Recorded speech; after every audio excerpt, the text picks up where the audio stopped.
అండి, welcome to రాలిస్ kitchen. ఈరోజు recipe Mexican స్నాక్ని Indian మసాలాతోటి tacos ఎలా తయారు చేయాలో చూద్దాము.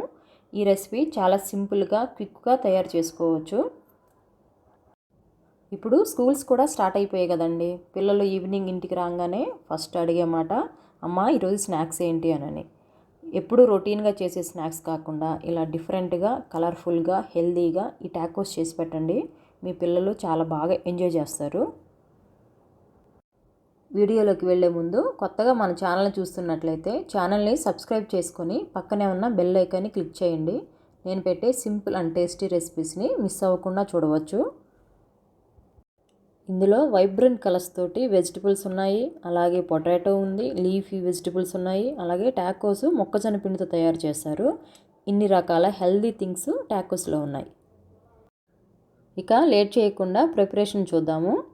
ముందుగా బాగా కడిగి పెట్టుకున్న ఒక గుప్పిడు కొత్తిమీర, ఒక గుప్పిడు పుదీనా తీసుకోవాలి. అందులో 5 to 6 పచ్చిమిర్చి, 1 ఇంచు అల్లము, సరిపడా సాల్ట్, 1/2 టీ స్పూను వేయించి పొడి చేసుకున్న జీలకర్ర పొడి, 2 టేబుల్ స్పూన్లు వేయించిన వేరుశనగపప్పు, 1 రెమ్మ కరివేపాకు, 2 టేబుల్ స్పూన్ల నిమ్మరసం వేసుకొని గ్రైండ్ చేసుకోవాలి. ఇందులో ఒక 4 ఐస్ క్యూబ్స్ వేసుకొని మెత్తగా పేస్ట్ చేసుకోవాలి. ఐస్ క్యూబ్స్ వేయడం వల్ల గ్రీన్ చట్నీ బ్లాక్గా రాకుండా మంచి గ్రీన్ కలర్ ఉంటుంది. వాటర్ బదులుగా ఐస్ క్యూబ్స్ వేయడం వల్ల మంచి గ్రీన్ కలర్ ఉంటుంది. మెత్తగా గ్రైండ్ చేసుకున్న గ్రీన్ చట్నీని ఒక బౌల్లో తీసుకొని అందులో 2 టేబుల్ స్పూన్ల మయోనీస్ వేసుకోవాలి. మయోనీస్ వేసుకోవడం వల్ల క్రీమీ టెక్స్చరు గ్రీన్ చట్నీకి వస్తుంది. గ్రీన్ చట్నీ మయోనీసు కలిసేలాగా మిక్స్ చేసుకొని రెడీగా పెట్టుకోవాలి. నెక్స్ట్ మనం ఆలు స్టఫింగ్ ఎలా చేయాలో చూద్దాము. 1 టీ స్పూన్ ఆయిల్ వేసుకొని అందులో ఆవాలు, కొంచెం సోన్ఫు, సన్నగా కట్ చేసిన పచ్చిమిర్చి, కొద్దిగా కరివేపాకు వేసి దూరగా వేయించుకోవాలి. ఇందులో 1 టీ స్పూన్ సాల్ట్ కూడా వేసుకొని వేయించుకోవాలి. ఇప్పుడు ఉడికించి కట్ చేసుకున్న బంగాళదుంపలను 1 కప్పు వేసుకొని అందులో 1/2 టీ స్పూన్ పసుపు కూడా వేసి ఒకసారి ఫ్రై చేసుకోవాలి. బంగాళదుంపలను 2 మినిట్స్ వేయించిన తర్వాత చివరగా 1 టేబుల్ స్పూన్ షుగర్ వేసుకొని సన్నగా కట్ చేసుకున్న కొత్తిమీర కూడా వేసుకొని 2 నిమిషాలు ఫ్రై చేసుకోవాలి. స్టవ్ ఆఫ్ చేసి 1 టేబుల్ స్పూన్ నిమ్మరసం యాడ్ చేసుకోవాలి. స్టవ్ ఆన్లో ఉన్నప్పుడు నిమ్మరసం యాడ్ చేసుకోవడం వల్ల కర్రీ అంతా కూడాను చేదుగా తయారవుతుంది. అలా కాకుండా ఉండాలంటే స్టవ్ ఆఫ్ చేసిన తర్వాత నిమ్మరసం యాడ్ చేసుకోవాలి.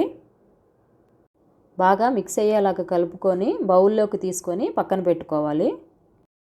సాలెడ్ కోసం ఆనియన్స్, క్యారెట్, కీరా, క్యాప్సికం, టమాటో అన్నీ కూడా సన్నగా పొడవుగా కట్ చేసుకొని బౌల్లో యాడ్ చేసుకోవాలి. అందులో సరిపడా salt, 1 table spoon lemon juice వేసుకొని అన్నీ బాగా కలిసేలాగా మిక్స్ చేసుకొని పక్కన పెట్టుకోవాలి.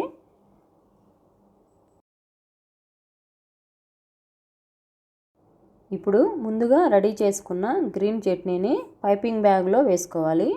పైపింగ్ బ్యాగ్ అందరి దగ్గర ఉండదు కదండి, అందుకే నేను ఒక చిన్న టెక్నిక్ తోటి ఇలా ప్రెస్సింగ్ కవర్లో వేసుకొని లీక్ అవ్వకుండా ప్రెస్ చేసుకొని చివర సన్నగా కట్ చేసుకుంటే పైపింగ్ బ్యాగ్లో వచ్చినట్టే వస్తుంది. ఇది కూడా పక్కన రెడీగా పెట్టుకోవాలి. ఇప్పుడు రెడీమేడ్ టాకో షెల్స్, బంగాళదుంప కర్రీ, గ్రీన్ చట్నీ, సాలడ్ రెడీగా పెట్టుకోవాలి.